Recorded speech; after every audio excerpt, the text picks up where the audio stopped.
Okay, so once again, good afternoon. So today we're going to have a summary, no, or what we expect, no, for the entire semester, no. In e-governance, no, e-governance for development administration refers to the utilization of information and communication technologies, no, in the administration and governance processes of developing countries to promote socio-economic development, efficiency, transparency, and accountability. And this approach, no, recognizes the transformative potential of digital technologies in enhancing public service delivery, citizen participation, and overall governance effectiveness. So, e-governance actually encompasses, no, the application of ICTs in government operations, including service delivery, no, decision making, and citizen engagement. It leverages digital platforms to streamline administrative processes, no, improve accessibility, and enhance the quality of public services. The e-governance, of course, aligns with the principles of development administration, no? Focusing on fostering sustainable development, no, reducing poverty, and promoting social equity. This e-governance or development administration framework, no, generates and integrates technological innovations into administrative practices to address the developmental challenges effectively.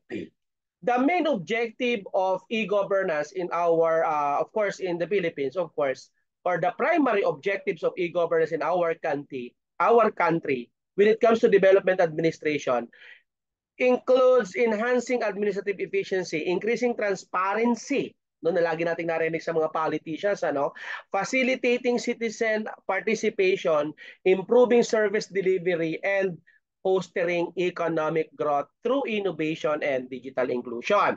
We need to accept the fact that right now, no, we consider the technological infrastructure.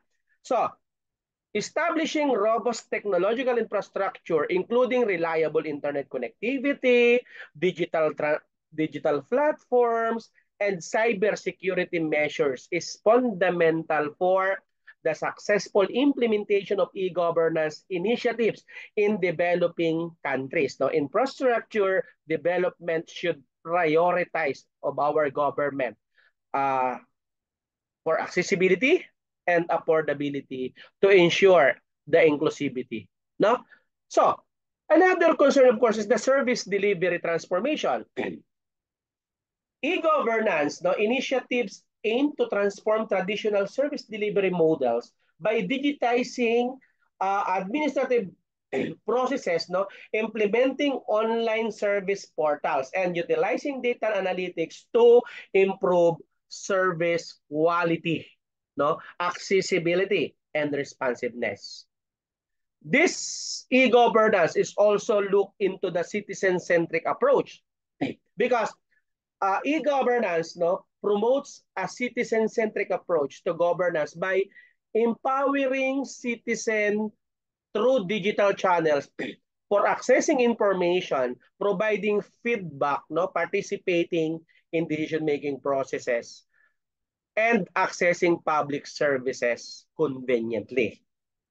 Another consideration is the capacity building and skill development. No?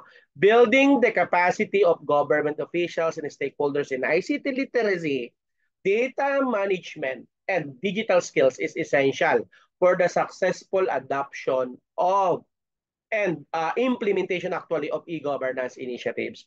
Capacity building programs should target both technical and managerial competencies. At di natin maaalis ang policy and legal frameworks for e-governance. I believe, no, personally, effective e-governance requires the development of supportive policy and legal frameworks that address issues such as data privacy, yung Data Privacy Act of 2012 natin ngayon, cybersecurity or cybercrime act of 2012, digital rights, no, and interoperability standards. Clear regulations na facilitate the implementation of e-governance projects while safeguarding citizens' interests. Siyempre, major concern, financial sustainability specifically in the Philippines, no? Because ensuring the financial sustainability of e-governance initiative is critical for their long-term viability. Government needs to allocate adequate resources for infrastructure development, capacity building, maintenance, and regular updates of digital platforms while exploring innovative financing mechanism. And other is the public-private partnership. Collaboration between the public and private sector is vital for leveraging the expertise, resources, and innovation capabilities for both sectors in the implementing e-governance projects. The public-private partnership models can enhance efficiency, scalability, and sustainability of e-governance initiative. Another major concern in our country, we are very good in planning, we are very good in implementation, but I don't know what level our country when it comes to monitoring and evaluation. Because robust monitoring and evaluation mechanisms are necessary to assess the impact, the effectiveness and efficiency of e-governance intervention. Regular performance assessment enable governments to identify areas for improvement, address challenges, and ensure accountability in the implementation process.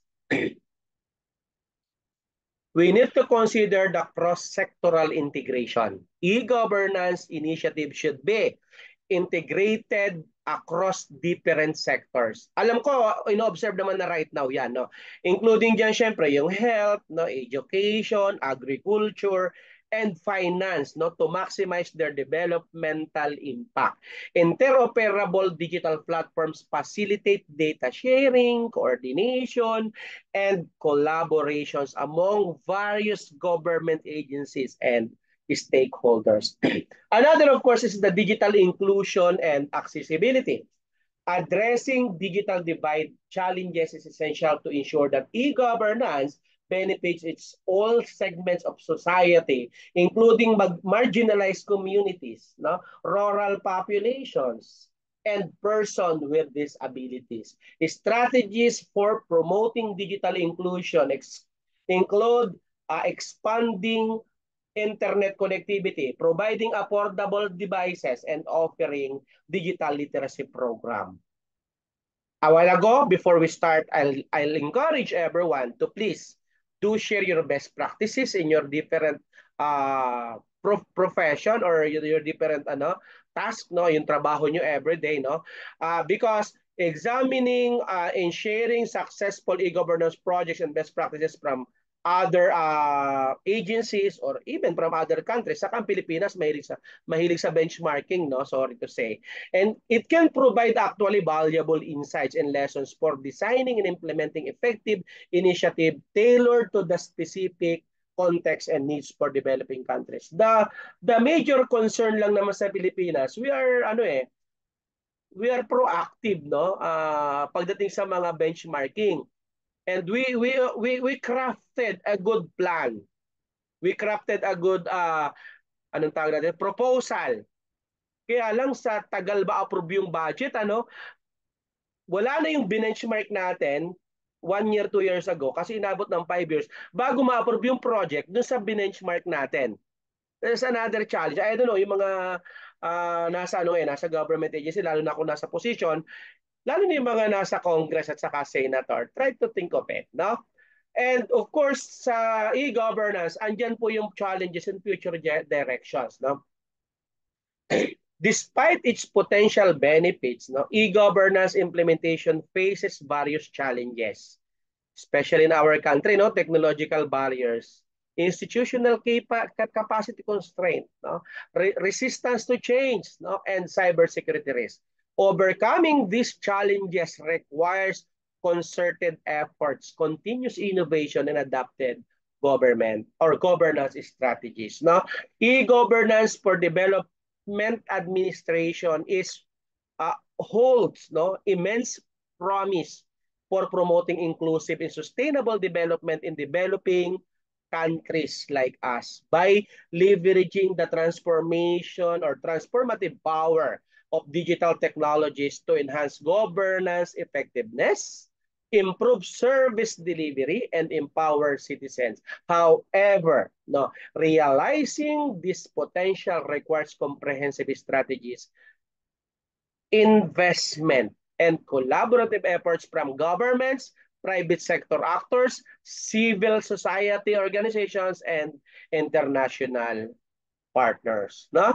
So, e-governance for development administration represent a paradigm shift, no, in governance practices, leveraging information and communication technologies to enhance administrative processes, service delivery, and citizen engagement.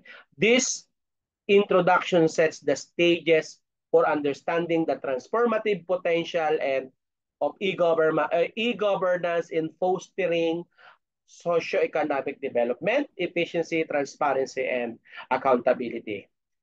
In our country, no, ICT infrastructure, sorry baka may taga DICT rito, no, pero you could able naman to share your best practices kapag may mga topic na pong related doon. No? What I really want to share today is just the gist, no, of the entire semester discussion. Okay.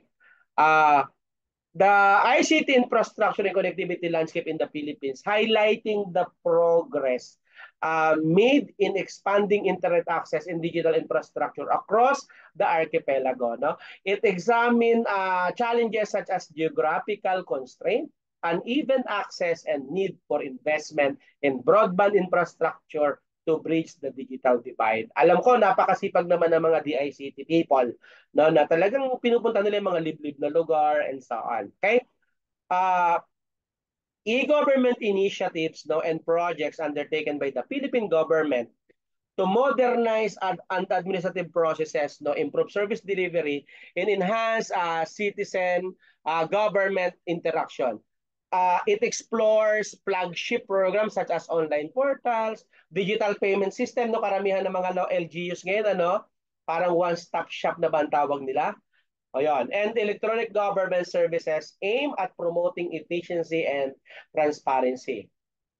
Pero again, kung sino man po ang nasa government ngayon dito, a comprehensive overview of the legal and policy frameworks governing e-governance in the Philippines is provided in, of course, must be provided. So it discusses, of course, relevant laws, regulations, and policies related to data privacy, cybersecurity, digital rights, and interoperability standards as essential for ensuring the effective implementation and sustainability of e-governance initials. Na? E-governance transform public service delivery, making it more accessible, efficient again, and syempre service-centric, as I mentioned. No? It must be examined the digitization of government services, online service portals, and mobile applications designed to streamline administrative processes and improve service quality across various sectors. No? Citizen participation is a cornerstone of e-governance. No? It explores mechanisms such as e-participation platforms, online feedback systems, and crowdsourcing initiatives, no, aim at empowering citizens, promoting transparency, and fostering collaborative governance processes. No? The local government units, no? Sino ba nasa LGUs ngayon? In e-governance is examined in this, of course, in this semester, no, highlighting their efforts to adapt digital technologies to enhance service delivery, promote local development, and engage citizens. Okay, there are certain LGUs actually, no, to share, no, best practices, no, and demonstrate the varied approaches to e-governance implementation at the local level, no. Effective evaluation and monitoring mechanism are essential, no, for assessing the impact. Lagi kasi yan ang concern ko. Ako lagi yun ang ina-address ko eh. And there's somebody who assigned to discuss the e-government master plan. The e-government master plan actually developed by the Philippine government to provide a strategic roadmap for advancing e-governance objectives. So it covers the plan's goal, priorities, and strategies of leveraging ICTs, enhanced governance, public service delivery, and citizen engagement. And we need our country need to explore emerging trends and future direction in e-governance, including the adoption of emerging technologies. Nandiyan na kasi si artificial intelligence, nandiyan si blockchain, nandiyan si big data analytics, nandiyan si industry 5.0, nandiyan si cloud computing and so on. So the potential opportunities and challenges in leveraging these technologies to further enhance governance, effectiveness, and citizen participation. Okay? So, uh, e-governance has significant implications for sustainable development. No? It explores how digital technologies can contribute to achieving sustainable development goals by promoting inclusive growth, environmental sustainability, as I mentioned, and social equity through innovative governance practices. Effective project management is critical for the successful implementation of e-governance initiative. Okay? We must examine project planning, implementation, monitoring, and evaluation processes, essential for ensuring the timely delivery and sustainability of e-governance project. And a comprehensive list of government agency of the Philippines actively applying e-governance principles and implementing digital initiatives to enhance governance, service delivery, and citizen engagement. To cut in short, for the entire semesters, we collectively provide a comprehensive overview of e-governance for development administration, highlights its importance for development administration, of course, challenges, best practices, and future trends in the context of the Philippines. So I think that's it for the summary or for the gist of what we're going or to try to transpire for the entire semester. So